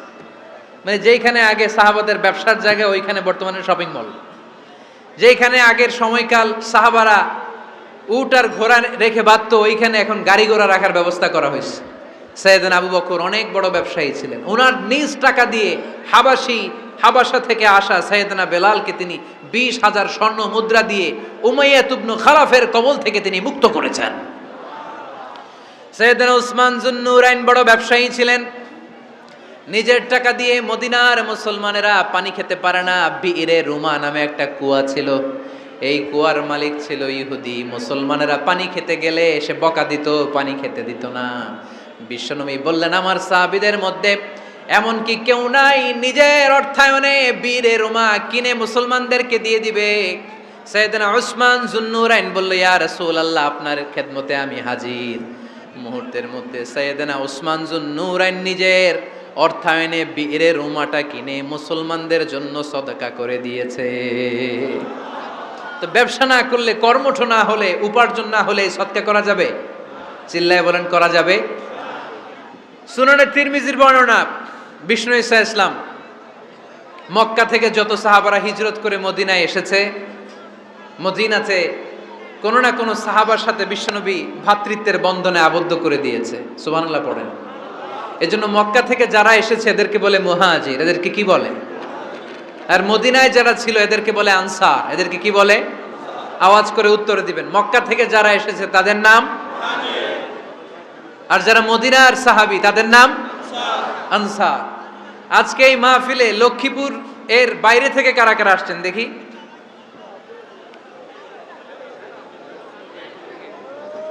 মাশাআল্লাহ, মাশাআল্লাহ, অনেক আসছে। আল্লাহ ভাইদেরকে তুমি কবুল করো, হাত নামান। এই যে লক্ষ্মীপুরের বাইরে থেকে যে ভাইরা আসছে তারা লক্ষ্মীপুরের মেহমান, ঠিক কিনা? মক্কা থেকে হিজরত করে যে সমস্ত সাহাবারা এসেছিল তারা ছিল মদিনার মেহমান। বিশ্বনবী এক এক মক্কার সাহাবীকে মদিনার এক এক সাহাবীর সাথে ভ্রাতৃত্বের বন্ধনে আবদ্ধ করে দিলেন। আব্দুর রহমান ইবনে আউফ রাদিয়াল্লাহু তাআলা আনহু, ওনার সাথে ভ্রাতৃত্বের বন্ধনে যে সাহাবীকে বিশ্বনবী আবদ্ধ করে দিলেন ওনার নাম হচ্ছে সাদ ইবনে রাবিয়া। কি নাম? মদিনার অনেক বড় ব্যবসায়ী। বিশ্বনবী বললেন, ও আব্দুর রহমান ইবনে আউফ, সম্পদ ছেড়ে দিয়ে, পরিবার ছেড়ে দিয়ে, স্থাবর সব ছেড়ে দিয়ে আল্লাহ রাসূলের ভালোবাসায় মক্কা থেকে মদিনায় এসেছো। মদিনায় তোমার চিন্তা নাই, সাদ ইবনুর রবিকে আমি তোমার ভাই বানিয়ে দিলাম। সাদ ইবনে রবি তোমার আপন ভাইয়ের মতো। সাদ ইবনে রবি বলল, আব্দুর রহমান, জীবনে তোমারে কোনোদিন দেখি নাই, তোমারে আমি চিনি না, তোমার নাম শুনি নাই, কিন্তু বিশ্বনবী তো তোমার দায়িত্ব আমাকে দিয়েছে। আমার চেয়ে বড় ধনী এই মদিনার মধ্যে দ্বিতীয় কেউ নাই। আজ থেকে তুমি আমার ভাই, আজ থেকে তুমি আমার কি? আল্লাহ আমাকে যত সম্পত্তি দান করেছে তার অর্ধেক সম্পত্তি আমি তোমার নামে দিয়ে দিলাম। ও আব্দুর রহমান ইবনে আউফ, শুধু তাই নয়, রব্বুল আলামিন আমাকে 2 জন স্ত্রী দিয়েছে। কয়জন? তুমি দেখো আমার কোন স্ত্রীকে তোমার বেশি ভালো লাগে, যার নাম তুমি বলবে সাথে সাথে আমি তারে তালাক দিয়ে দিব। তার ইদ্যত পালন শেষে তুমি তাকে বিয়ে করে তোমার সাথে নিয়ে যাবা। সুবহানাল্লাহ পড়েন। কারণ বিশ্বনবী তোমার দায়িত্ব আমার কাছে দিয়েছে, তুমি আমার ভাই, আমি মদিনার সবচেয়ে বড় ধনী, আমার অর্ধেক সম্পদ আমি তোমারে দিয়ে দিব, আমার 2 স্ত্রীর 1 স্ত্রীকে তোমারে দিয়ে দিব। সাইয়েদনা আব্দুর রহমান ইবনে আউফ এই কথা শুনে অবাক হলেন। অবাক হয়ে উনিও এক অবাক কথা বললেন। উনি বললেন, লা হাজাতা লি ফি ইয়া আখি, ও আমার প্রাণের ভাই, তোমার কথা শুনে আমার হৃদয়টা ভরে গিয়েছে, কিন্তু তোমার সম্পদেরও দরকার আমার নাই, তোমার স্ত্রীরও দরকার আমার নাই। বারাকাল্লাহু ফি মালিক ওয়া লি আহলিক, আল্লাহ তোমার মালেও বরকত দেখ, তোমার সম্পদেও বরকত দেখ, তুমি শুধু একটু কষ্ট করবা। কি কষ্ট? দুল্লানি আলা সুক, show me the way to the market. তুমি মদিনায় কোনো মার্কেট আছে কিনা, শপিং মল আছে কিনা, ব্যবসা প্রতিষ্ঠান আছে কিনা আমারে দেখায় দাও। সুবহানাল্লাহ পড়ে। আমরা হইলে কি করতাম? লক্ষ্মীপুরে যারা আসছে এদের একজনের যদি বলা হয়, ভাই আপনি এখন থেকে লক্ষ্মীপুরের ভাই, আমার অর্ধেক সম্পদ আপনারা দিয়ে দেব, কি করবে? পায়ের উপর পা তুলে খাবে আর বলবে কি আনন্দ আকাশে বাতাসে, ঠিক কিনা? এরপর যদি বলি ভাই আমার দুই বউ যেটারে সুন্দর লাগে বলেন তালাক দিয়ে দেই, নিয়ে যান, কি বলবে? কি আনন্দ আকাশে বাতাস। আল্লাহ রাসূলের সাহাবী আব্দুর রহমান ইবনে আউফ বললেন, লা হাজাতা লি ফি, আমার দরকার নাই। দুল্লানি আলা সুক, just show me the way to market. এখানে মার্কেট কই আছে দেখায় দাও।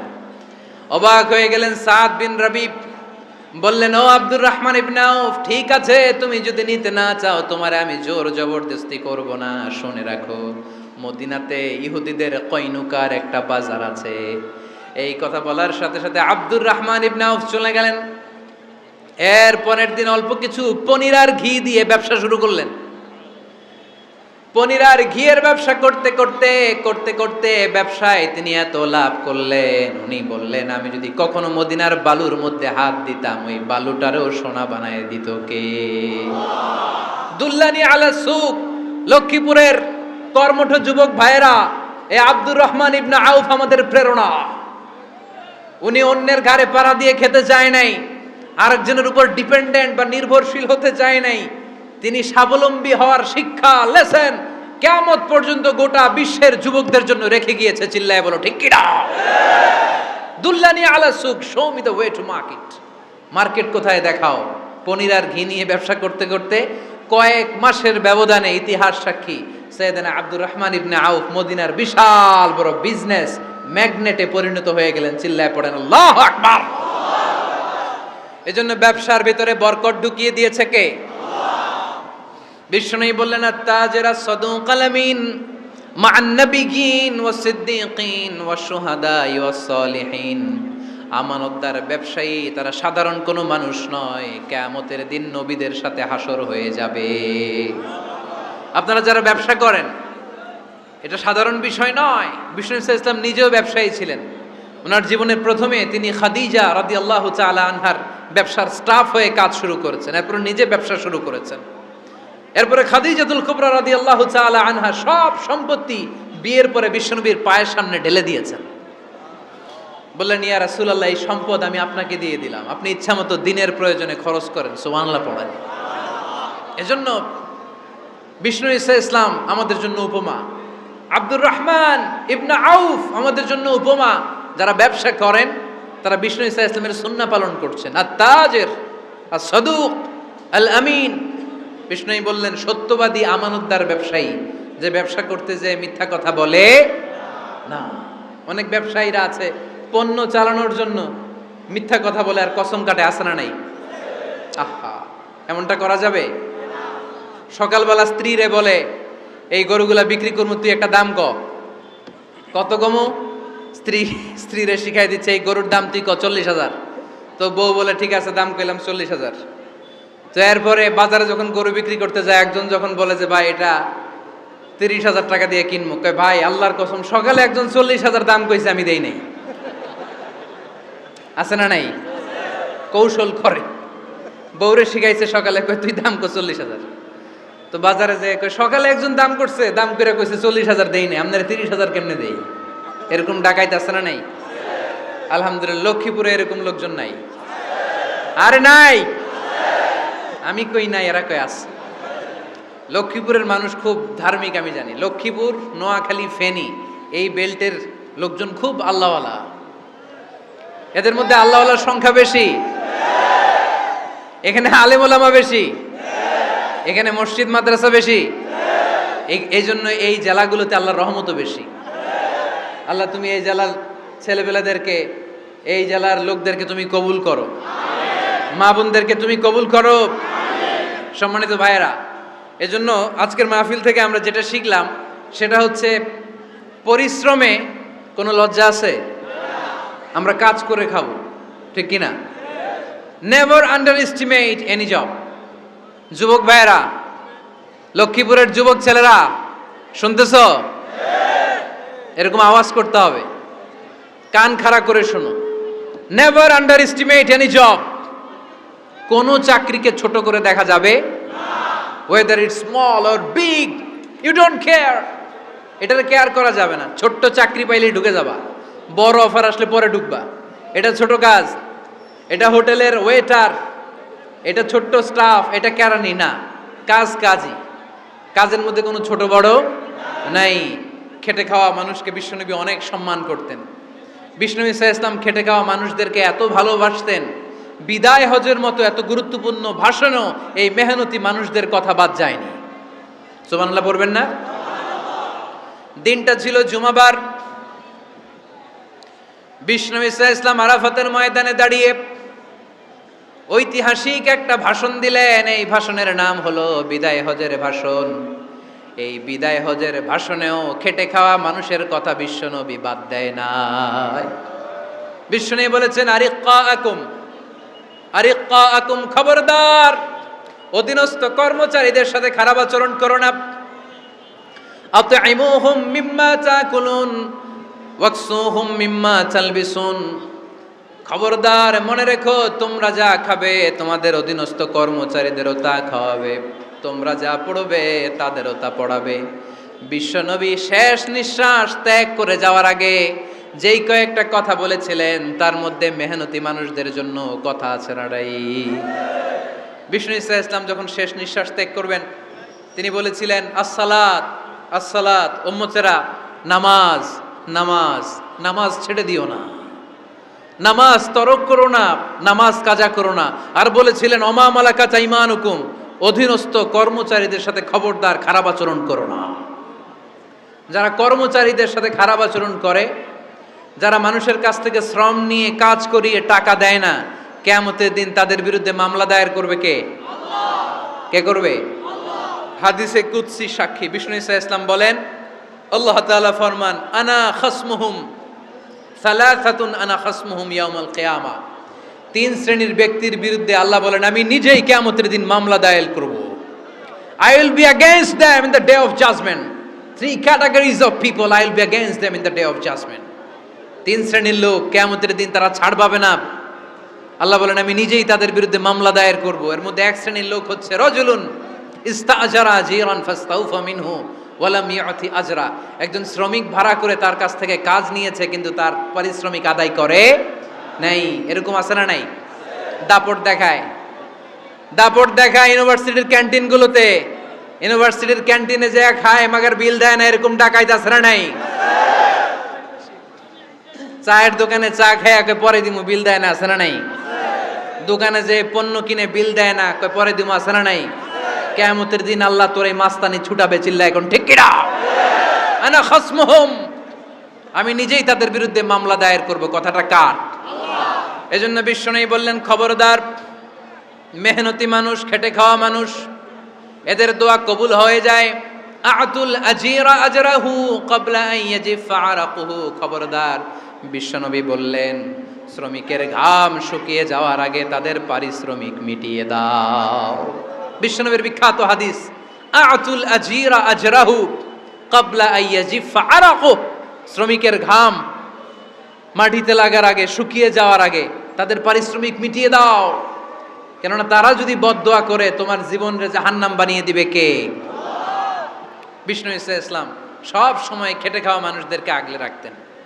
সব সময় শুধু যে ভাষণে মেহনতি মানুষদের সাথে ভালো আচরণ করতে বলতেন, শ্রমিকদের সাথে ভালো আচরণ করতে বলতেন এমনটা নয়, ওনার ব্যক্তিগত জীবন ঘাটলেও দেখা যায় উনি শ্রমিকদের সাথে কেমন আচরণ করেছেন। বিষ্ণু ইসা ইসলামের একজন খাদেম ছিল, আপনারা তার নাম জানেন? কি নাম? সবাই বলেন আনাস। আওয়াজ করে বলেন, বিশ্বনবীর খাদেমের নাম? নামটা কেমন লাগে? ভালো লাগে? ছেলে হইলে রাখবেন তো? রাখবেন? অনেকে আমারে জিজ্ঞেস করে যে আমার একটা ছেলের নাম বলে দেন। এই এলাকার যদি কারো সম্ভাব্য আগন্তুক 2-1 মাস পরেই ছেলে পৃথিবীতে আসবে, এর নাম রাখবেন আনাস। নাম কি রাখবেন? খাদিমু রাসূলিল্লাহ, আল্লাহ রাসূল সাল্লাল্লাহু আলাইহি ওয়াসাল্লামের খাদেম। এই খাদেমের কাছ থেকে একটু শোনেন ওনার মালিক কেমন ছিল। শুনবেন নাকি কষ্ট হচ্ছে? সম্মানিত ভাইয়েরা খেয়াল রাখবেন, কোন পীর সাহেবের ব্যাপারে যদি আপনি রিপোর্ট চান, পীর সাহেবের বউয়ের কাছ থেকে শুনবেন। কথা কয় না, বোঝে নাই বোধ হয়। একজন পীর সাহেব হুজুর উনি কেমন, রিপোর্ট নেবেন কার কাছ থেকে? কার কাছ থেকে? বউয়ের কাছ থেকে। একজন বড় সাহেব, বড় নেতা, তার ব্যাপারে যদি রিপোর্ট পেতে চান, আমি কয়েকটা জায়গা বলে দিই, এই জায়গাগুলো থেকে রিপোর্ট নেবেন। 1 নাম্বার তার ড্রাইভার, 1 নাম্বার। 2 নাম্বার তার বাড়ির দারোয়ান, 2 নাম্বার। 3 নাম্বার তার খাদেম, 3 নাম্বার। 4 নাম্বার তার ঘরের কাজের মেয়ে, 4 নাম্বার। এদের কাছ থেকে আসল রিপোর্ট পাওয়া যায়, ঠিক কিনা? এবার বিশ্বনবীর ব্যাপারে বিশ্বনবীর খাদেম কি বলে শুনবেন? বুঝে নাই বোধহয়। বিশ্বনবীর ব্যাপারে বিশ্বনবীর খাদেম কি কমেন্টস করছে শুনতে চান? খাদেমের নাম আরো জোরে বলতে হবে।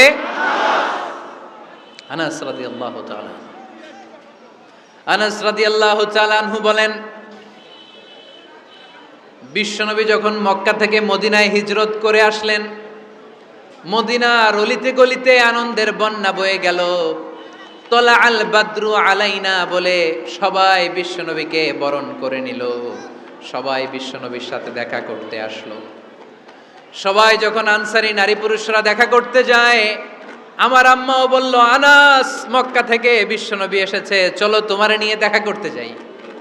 আনাসের মা আনাস রাদিয়াল্লাহু তাআলা আনহু তখন খুব ছোট্ট, তিনি যে দেখে মানুষের ভিড়ে আনাসকে নিয়ে সামনে যাওয়া যায় না। আর তিনি দেখলেন মদিনার অলিতে গলিতে মানুষের ভিড়, আনসারী, আবাল বৃদ্ধ বনিতা, নারী পুরুষ সবাই বিশ্বনবীর সাথে দেখা করছে। আর যারাই দেখা করছে হাতে কোনো না কোনো হাদিয়া নিয়ে বিশ্বনবীর সাথে দেখা করতেছে। সুবহানাল্লাহ কইবেন না? আনসারী যত সাহাবারা বিশ্বনবীর সাথে দেখা করতে এসেছে, কি নিয়ে আসছে? কথা কয় না।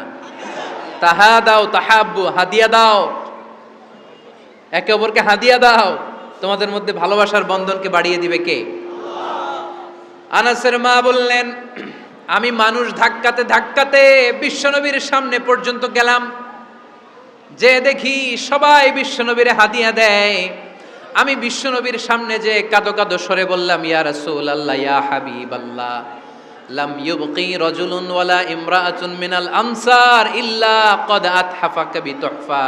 ও নবী, আমি দেখতে পেয়েছি আনসারী এমন কোন নারী নাই, এমন কোন পুরুষ নাই যে আপনাকে আপনার হাতে কোনো না কোনো হাদিয়া দেয় নাই।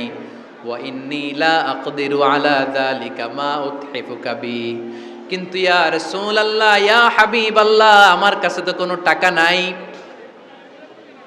আমার কাছে কোনো পয়সা নাই, আমার ঘরে এমন কোনো জিনিস নাই যেই জিনিসটা আমি আপনারে হাদিয়া দেব, ইল্লা ইবনি হাদা, আমার এই নার ছেঁড়া ধন কলিজার টুকরা সন্তান আনাস ছাড়া।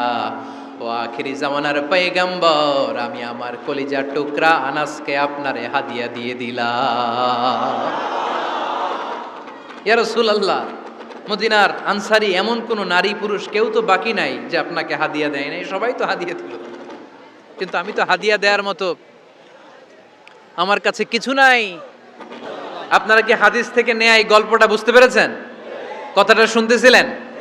আনাস রাদিয়াল্লাহু তাআলা আনহুর মা বললেন, ইয়া রাসূলুল্লাহ, আনসারী এমন কোন নারী নাই, এমন কোন পুরুষ নাই যে আপনারা হাদিয়া দেয় নাই, কিন্তু আমার তো হাদিয়া দেওয়ার মতো কিছু নাই আমার এই কলিজার টুকরা আনাস ছাড়া। কি আর আমি করব, আমার কলিজার টুকরা আনাসকে আমি আপনার দরবারে হাদিয়া দিয়ে দিলাম। ইয়া রাসূলুল্লাহ, আমার ছেলেটারই আপনারা হাদিয়া দিলাম। খুদ হাদা ইয়াখদুমু কামা বাদালাক, আপনার যেই কাজ লাগবে, যেই খেদমতের প্রয়োজন আপনার এই খেদমত করবে। ও নবী, আমি জানি আনাস আপনার বেশি খেদমত করতে পারবে না, আনাস আপনার মেসওয়াক এনে দিবে, অজুর পানি এনে দিবে, জুব্বা লাগলে জুব্বাটা এনে দিবে, ছোটখাটো কাজ করে আপনারে সাহায্য করবে। আমার কলিজার টুকরা সন্তানকে চিরকালের জন্য আমি আপনারে হাদিয়া দিয়ে দিলাম। আনাস রাদিয়াল্লাহু তাআলা আনহু বর্ণনা করছেন, আমি দাঁড়িয়ে দাঁড়িয়ে শুনছি আমার আম্মা বলছে আমি নাকি বিশ্বনবীর জন্য হাদিয়া। সুবহানাল্লাহ পড়েন। এবার খেদমত শুরু করলো সাইয়েদনা আনাস। ছোট্ট মানুষ কি আর করবে, কতটুকু খেদমত আর করতে পারবে? বিশ্বনবীর মেসওয়াকটা এনে দেয়। সুবহানাল্লাহ পড়েন। বিশ্বনবীর আতরের শিশিটা এনে দেয়, বিশ্বনবীর জাইতুনের তেলের বোতলটা আগিয়ে দেয়, বিশ্বনবীর জামাটা প্রয়োজনে বিশ্বনবীর হাতে এনে দেয়। সাইয়েদনা আনাস বলেন, আমি 1 বছর নয় 2 বছর নয়, 5 বছর নয়, 7 বছর নয়, 10 বছর বিশ্বনবীর খেদমত করেছি। ফামা দরাবানি, 10 বছরে একদিনও তিনি আমারে মারে নাই। সুবহানাল্লাহ। একদিন আমার গায়ে হাত তোলে নাই। হাত তোলা তো দূরের কথা, ওয়ালা সাব্বানি, কোনোদিন গালি দেয় নাই। ওয়ালা আবাসা আলা ওয়াজহি, কখনো বিরক্তির স্বরে ভ্রু কুঁচকে আমার দিকে বিশ্বনবী কোনোদিন তাকায় নাই। সুবহানাল্লাহ পড়েন। কোনোদিন আমার গায়ে হাত তোলে নাই। আরে হাত তোলা তো দূরের কথা, আমাকে ধমকি পর্যন্ত দেয় নাই। ধমকি দেয়া তো দূরের কথা, আমরা অনেক সময় বিরক্ত হয়ে ভ্রু কুঁচকাই না। এরকম বিরক্তি হলে আমরা কারোর প্রতি বিরক্ত হলে কি হয়? কপাল ভ্রু কুঁচকে ওঠে, ঠিক কিনা? সাইয়েদনা আনাস বললেন কোনোদিন মারে নাই। খাদেম বলতেছে, খাদেম। বড় সাহেবের রিপোর্ট কার থেকে নিতে হয়? হয় খাদেম, নয় দারোয়ান, নয় ঘরের কাজের মেয়ে, তা না হলে ড্রাইভার। বিশ্বনবীর খাদেম বিশ্বনবীর ব্যাপারে কি কমেন্ট করছে? মা সাব্বানি ওয়ালা জারাবানি ওয়ালা আবাসা ফি ওয়াজহি। এই 10 বছরের খেদমতের জিন্দেগিতে কোনোদিন বিশ্বনবী আমারে মারে নাই, গায়ে হাত তোলে নাই। আরে হাত তোলা তো দূরের কথা, একটা ধমকও দেয় নাই। আরে ধমক দেয়া তো দূরের কথা, বিরক্তির সুরে ভ্রু কুঁচকে আমার দিকে কখনো তিনি তাকায় নাই। চিল্লায় বলো সুবহানাল্লাহ। আর আজকে মাইক পেলে মানবাধিকারের কর্মী কি সুন্দর কথা বলে, উইমেন রাইটসের কথা বলে, শিশু শ্রম নিয়ে কথা বলে, আর বাড়িতে কাজের মেয়ের গায়ের মধ্যে খুন্তি, গরম খুন্তি পিঠের মধ্যে লাগিয়ে পিঠ ঝলসিয়ে দেয়। এরকম আছে না নাই? পত্রপত্রিকায় প্রায় দেখা যায় যে কাজের মেয়েদেরকে কি অত্যাচার করে। খুন্তি গরম করে করে চামড়ার মধ্যে লাগিয়ে স্কিন ঝলসে ফেলেছে, গ্রিলের মধ্যে বেঁধে রেখেছে, সময় মতো খাবার দেয় নাই, পিটিয়ে মাথার চুল কামিয়ে মাথা নেড়া করে দিয়েছে। এরকম আছে না নাই? এরা মানবাধিকারের ঠিকাদার, এরা মানবাধিকারের কথা বলে। আর বিশ্বনবী সাল্লাল্লাহু আলাইহি ইসলামের খাদেম বিশ্বনবীর ব্যাপারে বলেছে কোনোদিন মাইর তো দূরের কথা, হাত তোলা তো দূরের কথা, আরে ধমক দেয়া তো দূরের কথা, বিরক্তির চেহারা নিয়েও কোনোদিন বিশ্বনবী আমার দিকে তাকায় নাই। চিল্লায় পড়েন সুবহানাল্লাহ। বিশ্বনবী একবার সাইয়েদনা আনাস রাদিয়াল্লাহু তাআলা আনহুকে একটা ছোট্ট জিনিস আনতে পাঠালেন। সাইয়েদনা আনাস রাদিয়াল্লাহু তাআলা আনহু জিনিসটা আনতে যে মদিনার অলিতে গলিতে বাচ্চাদের খেলা দেখে জিনিস আনতে ভুলে খেলায় দাঁড়িয়ে গেলেন। ছোট মানুষ, ছোট্ট একটা বাচ্চা যদি আমার সাথে নেই, সে কি আমার প্রয়োজন বুঝবে? আমার সেন্টিমেন্ট যেরকম, বাচ্চা কি ওটা টের পাবে? ছোট্ট আনাসকে বললেন আমার জুব্বা নিয়ে আসো। বিষ্ণু ইসলাম শাম দেশের জুব্বা পড়তো, বলতেন জুব্বা নিয়ে এসো। জুব্বা আনতে যখন বেরোলেন আনাস রাদিয়াল্লাহু তাআলা আনহু, দেখলেন মদিনার অলিতে গলিতে বাচ্চারা কুতকুত খেলে। কি খেলে? আপনারা খেলেন তো? এই খেলা দেখে আনাস রাদিয়াল্লাহু তাআলা আনহু ভুলে গেলেন যে বিশ্বনবীর জামা আনতে হবে। উনি ভুলে যে উনিও দাঁড়িয়ে খেলা দেখতে শুরু করলেন। এখন ঘন্টার পর ঘন্টা যায়, আনাসও আসে না, জামাও আসে না। বিশ্বনবী ভাবলেন হায় রে, আনাস মনে হয় ভুলে গিয়েছে, কি আর করা যাই, নিজের জামা নিজেই নিয়ে আসি। বিশ্বনবী বের হলেন জামা আনতে। বের হয়েই দেখে মদিনার গলিতে বাচ্চারা খেলতেছে, ওইদিকে আনাস রাদিয়াল্লাহু আনহু দাঁড়ানো। বিষ্ণু ইসলাম কিছু বললেন না, যে উনিও আনাস রাদিয়াল্লাহু তাআলা আনহুর পাশে দাঁড়িয়ে খেলা দেখতে আরম্ভ করলেন। সুবহানাল্লাহ পড়বেন না? সাইয়েদনা আনাস খেলা দেখতে দেখতে দেখতে দেখতে দেখতে দেখতে হঠাৎ বিশ্বনবীর দিকে চোখ পড়ে গেছে। বিশ্বনবীর চোখের দিকে যখন সাইয়েদনা আনাস রাদিয়াল্লাহু তাআলা আনহুর চোখ পড়ে গেছে, সাইয়েদনা আনাস বলে আমার কলিজাটা এখান থেকে এই দিকে চলে আসছে ভয়ে। কিসে? ভয়ে।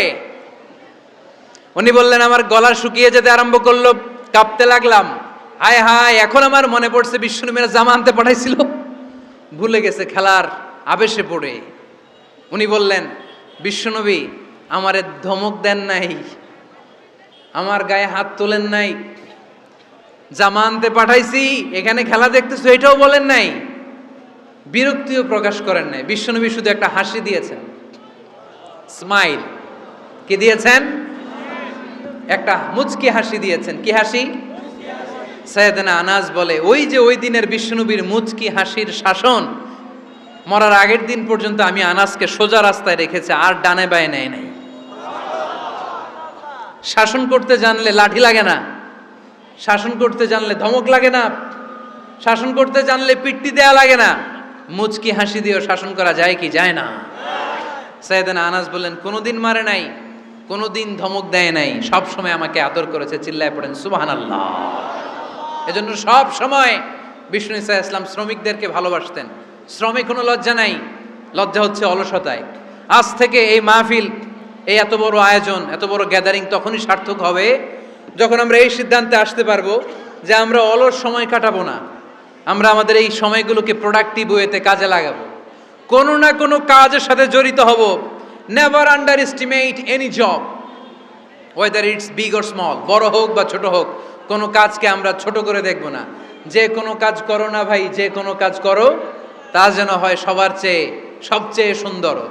আমাদের অবসর সময়গুলোকে কাজে লাগানোর দরকার আছে না নাই? আমরা নিজেদেরকে কর্মঠ করে, কর্মজীবী হিসেবে, শ্রমজীবী হিসেবে নিজেদেরকে প্রতিষ্ঠিত করতে চাই। রাজি আছো মুসলমান? লক্ষ্মীপুরের যুবক ছেলেরা আওয়াজ করে বলো, পারা যাবে? লজ্জা কিসে? লজ্জা কিসে? অনেকে টাঙ্কি মারে, এদিক সেদিক ঘুরে, আর বলে আমার আব্বা চেয়ারম্যান। আরে তোর আব্বা চেয়ারম্যান, তুই কি? কয় আমার আব্বা MP, member of the parliament. আরে তোর বাবা এমপি, এটা তো তার গৌরব, তোর কি আছে সেটা বল। এজন্য নিজের পায়ে দাঁড়াবো। অলসতার সাথে আমাদের কোনো সম্পর্ক। আজকের এই মাহফিল থেকে আমরা অলসতা, অকর্মণ্যতাকে নো বলে দিলাম। অলসতাকে আমরা কি বললাম? আরো জোরে বলতে হবে, অলসতাকে কি বলবো? আর সব সময় কর্মঠ থাকবো, এনার্জেটিক থাকবো, নিজের পায়ে দাঁড়াবো, আইডিয়া জেনারেট করব, এন্টারপ্রেনার হওয়ার চেষ্টা করব, নতুন নতুন উদ্যোক্তা হওয়ার মাধ্যমে আমরা আমাদের নিজেদের ভাগ্য পরিবর্তনের চেষ্টা করব। কারণ আল্লাহ বলেছেন, ইন্নাল্লাহা লা ইউগাইয়িরু মা বিকাউমিন হাত্তা ইউগাইয়িরু মা বিআনফুসিহিম। আল্লাহ তাআলা ততক্ষণ পর্যন্ত কোনো জাতির ভাগ্যের চাকার পরিবর্তন করে না যতক্ষণ পর্যন্ত ওই জাতি নিজে নিজের ভাগ্যের চাকার পরিবর্তন করতে না চায়। চিল্লা এখন ঠিক কিনা? লাকাদ খালাকনাল ইনসানা ফি কাবাদ। আমি মানব জাতিকে কষ্ট সহিষ্ণু আর কর্ম সহিষ্ণু করে তৈরি করেছি। স্রষ্টা আমাদেরকে সৃষ্টি করে এক সংগ্রামে ঠেলে দিয়েছে। এখানে সংগ্রাম না করলে বেঁচে থাকা যায়? আমাদের সংগ্রামটা শুরু হয়েছে যখন আমরা মায়ের পেট থেকে বেরিয়েছি, ঠিক কিনা? একটা বাবার স্পার্মের মধ্যে 2 কোটি যদি শুক্রাণু না থেকে সেখান থেকে সন্তান হয় না। তার মানে এই 2 কোটি শুক্রাণুর মধ্য থেকে আপনি একজন সফল মানুষ, যিনি বাকি 2 কোটির মধ্য থেকে সব শুক্রাণুগুলোকে হারিয়ে আপনি সফল হতে পেরেছেন। সেখান থেকে দুনিয়ার বুকে আপনি যখন এসেছেন, আপনাকে সংগ্রাম করে আসতে হয়েছে। যারা সিজারের মাধ্যমে পৃথিবীতে আসে তাদের এই সংগ্রামটা থাকে না, কিন্তু যারা নর্মাল প্রসেসে পৃথিবীতে আসে তাদের প্রচণ্ড সংগ্রাম করে, প্রচণ্ড চাপা খেয়ে পৃথিবীতে আসতে হয়, ঠিক কিনা? কারণ আমাদের সাইজ ছিল অনেক বড়। আমাদের মায়ের যে অঙ্গটা দিয়ে আমরা পৃথিবীতে আসব, ওই জায়গাটা ছিল খুবই সরু।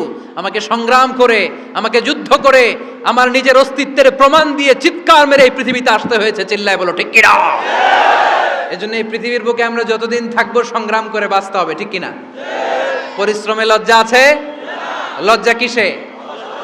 মনে থাকবে লক্ষ্মীপুরের ছেলেরা, যে আয়াত দিয়ে শুরু করেছি সে আয়াত দিয়ে শেষ করছি। যখন সালাতের সময় হয় মসজিদে যাব, আর সালাত যখন শেষ হয় তখন মসজিদের বাইরে আমরা কাজে নেমে পড়বো। রাজি আছি তো?